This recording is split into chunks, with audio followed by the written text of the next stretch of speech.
Hello, lovely people. Happy Monday. I hope you had an awesome weekend. Today is the holiest day of the year in Judaism, Yom Kippur, the Day of Atonement. It began sundown Sunday and it ends tonight, which is why many schools are closed today. For those of you who observe Yom Kippur, we hope you had a meaningful fast. All right, summer has ended officially here in the United States, but in Australia, it's early spring and it's unseasonably warm.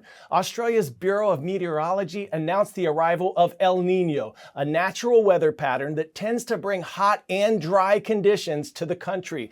Experts worry that the combination of El Nino and the underlying global heating spells a summer of extreme heat and fire. Australia suffered its worst fires in 2019 and 2020, burning millions of acres, including homes and natural habitats. The fire season down under usually starts in October and ends around March. It's a dangerous, sometimes deadly time for people and wildlife. Already this year, bushfires have hit parts of the country and firefighters are working hard to keep up with the help of volunteer crews. There are tens of thousands of volunteer firefighters across Australia, especially in rural areas. We're about to join two of them now.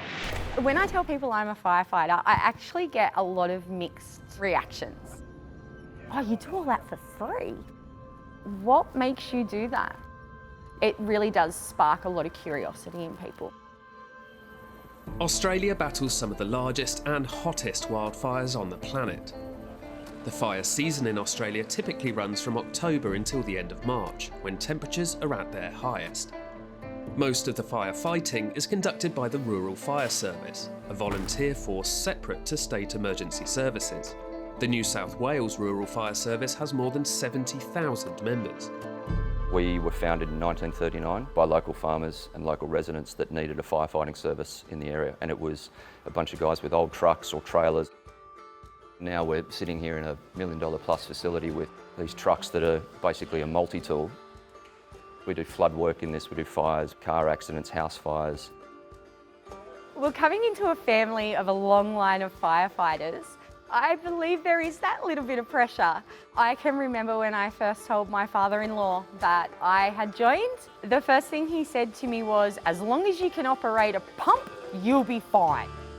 As a volunteer service, recruits come from all walks of life and require intense training before being deployed. It's a huge amount of effort, a lot of hours go into training a new recruit. Not for bragging rights, it's because they've got to go out on the truck with you. You need to be able to work with everybody from different backgrounds. You know, people that work in corporate, people that work in construction, you name it, we've probably got it. What range do you come from Picton, 1 Blue? The common thing is this desire to help people. So you've got to be willing to give your time to someone else for a thank you. In 2019 and 2020, what became known as the Black Summer Fires burned 10.3 million hectares of land across the country. We were tasked to go and do property protection, but the house is in a spot that was very difficult to defend. One road in, one road out. But then you walk around this house, you look in the back window, and it is a carbon copy of my kid's bedroom. There's Lego all over the floor, there's posters on the wall. This family have literally bundled everything they can into the car and they've left.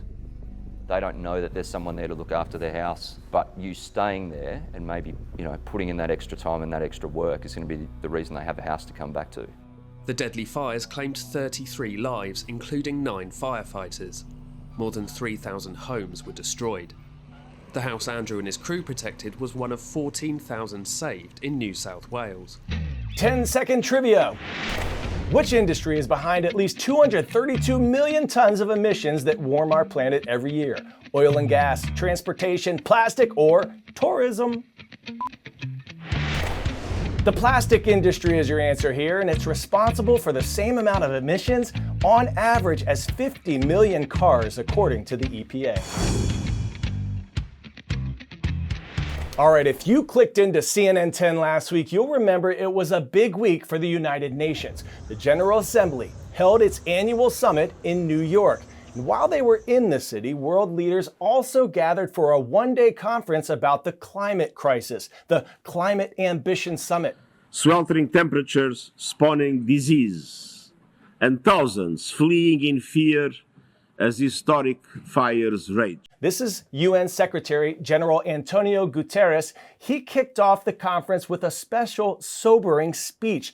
Guterres called on developed countries to reach net zero emissions by 2040. And what that means is removing at least the same amount of planet-warming pollution from the atmosphere as those countries produce. He also asked countries to commit to timelines to phase out fossil fuel emissions, significantly increase financial help so that low and middle income countries can move to clean energy, and invest in climate resilience measures to better cope with increasingly severe extreme weather events. But you don't need to be a world leader in New York to help our planet. Some solutions start right at home.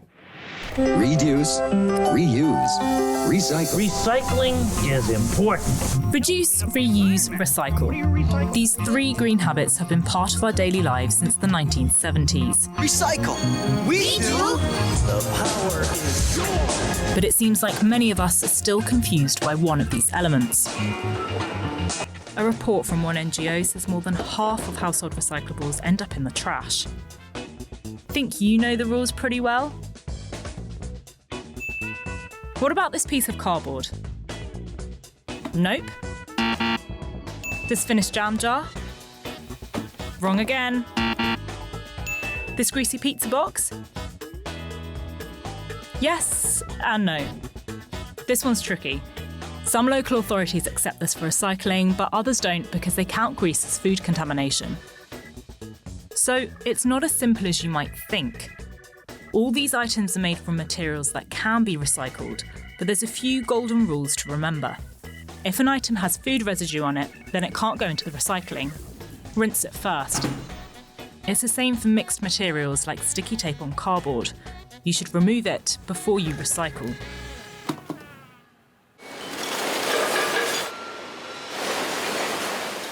When something's thrown into recycling that shouldn't be there, it can contaminate the entire system.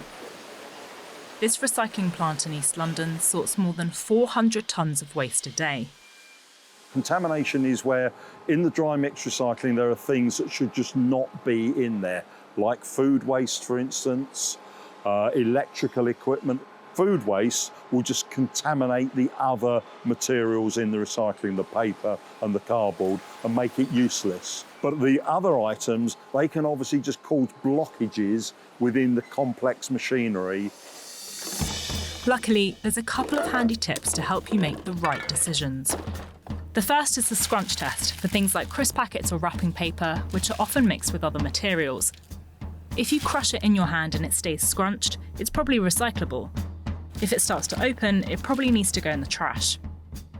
If you can tip the item upside down, maybe even over your head, and nothing comes out, you're good. If not, rinse it again.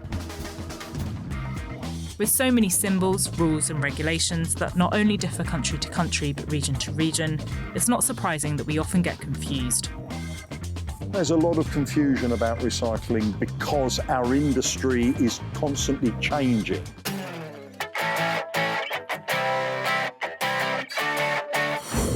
Marathons are tough. Running 26.2 miles takes a lot of training, heart, and determination. Courtney Rich from Salt Lake City, Utah, was nearing the end of the race, but her legs started giving out. She started crying because she worried that she was going to disappoint her kids, she said. Well, she was totally re-energized when her 10-year-old daughter, Avery, jumped in to help her finish the race. In my head, I was thinking, I love my mom and I'm doing this for my mom and she needs it, so I have to do this. As soon as I caught Avery's hand, in that moment, like any pain that I had in my legs, it felt like it disappeared.